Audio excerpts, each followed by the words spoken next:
Astro Bhagyalakshmi అనే ఈ ఛానల్ని సబ్స్క్రైబ్ చేశారా? చేయకపోతే వెంటనే చేయండి.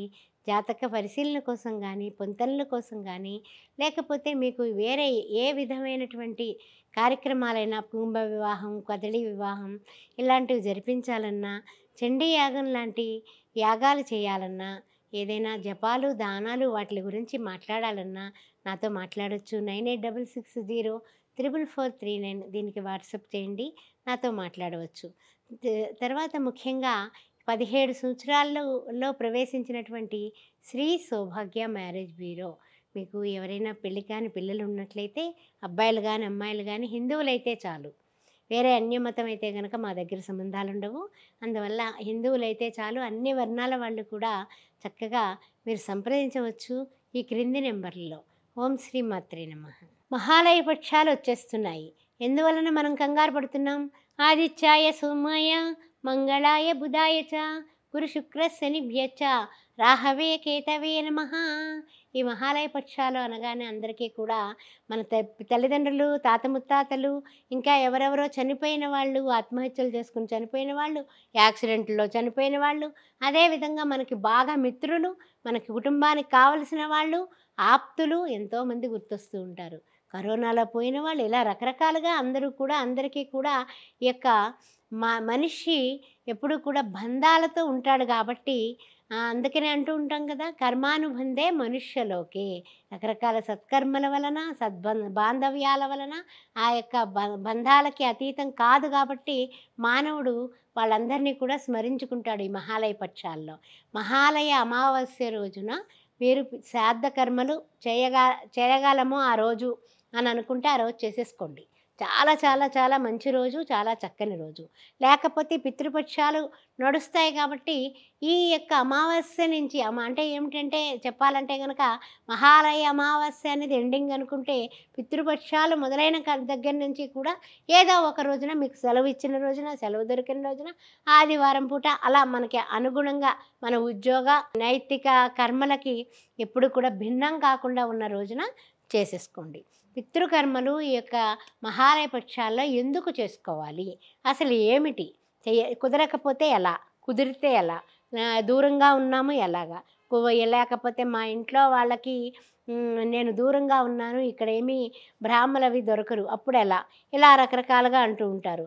కానీ ఈ యొక్క భాద్రపద మాసం కృష్ణపక్షంలో పితృదేవ ఆరాధన తప్పనిసరి. మన తల్లిదండ్రుల్ని, మన యొక్క తాత ముత్తాతల్ని ఎవరైతే శరీరాన్ని విడిచిపెట్టి వెళ్ళారో, ఆత్మస్వరూపులై వెళ్ళిపోయారో అలాంటి వాళ్ళని తలవడం అనేది మానవుడిగా కింకర్తవ్యం.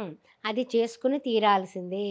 వారు చనిపోయిన తిథి మనకు గుర్తుందనుకోండి, అవునవును మా తాతగారేమో దశమి తిథి రోజున పోయారు, అది ఏ నెలలో ఏ దశమైనా పర్వాలేదు, ఈ దశమి తిథి రోజున చేసేయండి.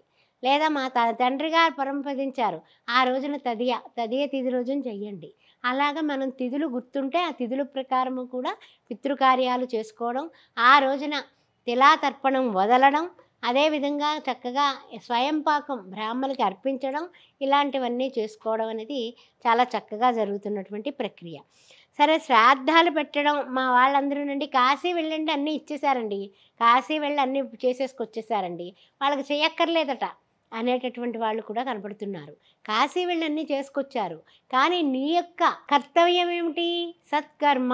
పితృకర్మలు చేయడం అనేది మంచి కర్మ. అది చేయడం వలన నీవు ఉన్న స్థితి నుంచి ఉన్నత స్థితికి ఎదగగలుగుతావు.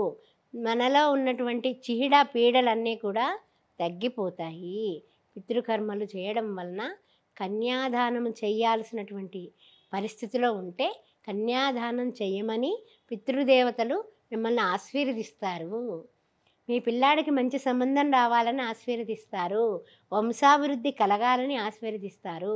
మీకు వ్యాపారంలో నష్టాలుంటే నష్టాలు పోయి మా యొక్క వంశంలో ఉన్నటువంటి వాడు అయ్యో నష్టపడిపోయాడే, వీడికి ధనకటాక్షం రావాలి, ఆ ధనలక్ష్మీ మాతని వారు కూడా ప్రార్థిస్తారు మీకు కలగాలని కటాక్షం. ఎందుకు చేయరు మీరు పితృదేవతలకి? శ్రాద్ధ కర్మ తప్పనిసరిగా చేయాలి. అదేవిధంగా తల్లి కానీ తండ్రి కానీ మరణిస్తే ఆడపిల్లకి కన్యాదానం సంవత్సరం లోపున చేసేస్తూ ఉంటారు. అది చాలా మంచిది, పితృదేవతలకి ఆ ఫలం పెడుతుందన్నమాట. అందువల్ల పితృకార్యాలు, పితృ రుణం తప్పనిసరిగా మనం తీర్చుకోవాలి. మాతృ రుణం, దేవతా రుణం, ఋషి రుణం, పితృ రుణం, దేశమాత రుణం అన్నీ తీర్చుకోవాల్సిందే. తప్పనిసరిగా తీర్చుకోవాలి. సూర్యుడు కన్యా రాశిలో ఎప్పుడైతే ప్రవేశిస్తాడో ఆ మహాలయ పక్షాలు మొదలైపోతాయి. అంటే 16, 17 తారీఖు రేపు వచ్చేస్తుంది. అయితే సంవత్సర కాలం కూడా పితృలు దేవతలకి ఆహారం మనం అందించిన వాళ్ళం అవుతాం. చూసుకోండి, చెప్తున్నాను కదా! గుప్పెడు పిండితో చక్కగా చేసిన పిండాలు, కాసిన నువ్వులు, ఆ తర్వాత నీళ్ళు, తర్పణాలు, ఆ వాటిలతో మనం సంవత్సర కాలం వాళ్ళకి ఆహారం ఇస్తామంట.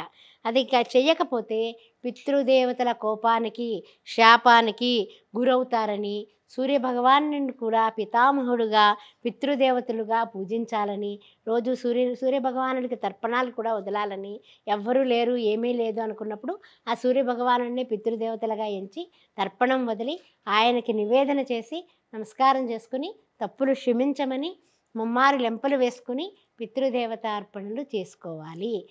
అన్న సమారాధన జరగాలి. ఇవి చేసుకున్నట్లయితే ఈ యొక్క ఏవైతే ఉన్నాయో మహాలయ పక్షాల్లో ఏ దానం చేసినా పితృదేవతలు పట్టుకెడతారు.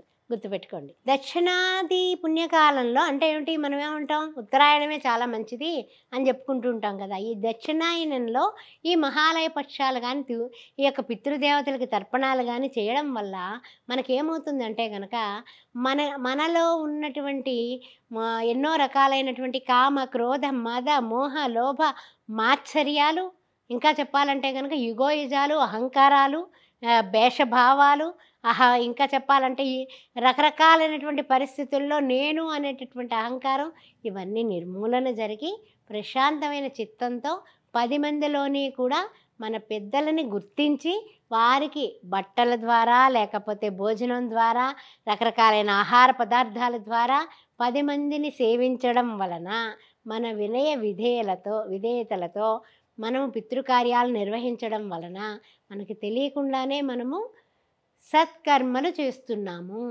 సద్గతికి మన పితృదేవతలను పంపిస్తున్నాము. అప్పుడు మనకేం జరుగుతుంది అంటే ప్రశాంతత ఏర్పడుతుంది. మన ఏవ మనుష్యానాం కారణం బంధమోక్షయో అంటాం. మన మనస్సులో ఉన్నటువంటి రకరకాలైనటువంటి బంధాలు, దాని వలన భావనల వలన వేదనలు, తర్వాత ఆలోచనలు, సంకటాలు, కష్టాలు, అలాంటివన్నీ కూడా ఈ పితృదేవత ఆరాధన వలన, ఈ మహాలయ పక్షాల్లో మనం చేసుకోవడం వల్ల భాద్రపద కృష్ణపక్షం మొదలు అంటే పౌర్ణమి వెళ్ళిన మర్నాటి నుంచి భాద్రపద అమావాస్య వరకు మహాలయ పక్షాలు.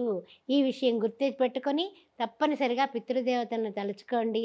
బట్టలు దానం చేయండి, వాళ్ళకి ఇష్టమైన పళ్ళు దానం చేయండి, వారికి ఇష్టమైనటువంటి పదార్థాలు దానం చేయండి, వారికి ఇష్టమైనటువంటి పేరు చెప్పి పెడుతూ ఉంటారంటారు కదా, అలా ఏదో విధంగా వాళ్ళని తలుచుకోండి. తప్పనిసరిగా మీరు ఉన్న స్థితి నుంచి ఉన్నత స్థితికి వెళ్ళడానికి పితృదేవత ప్రార్థన అనేది మీకు తప్పనిసరి. గుర్తుపెట్టుకోండి. చాలా చక్కగా మీకు ఆశీస్సులు అందుతాయి. శ్రీమాత్రే నమః.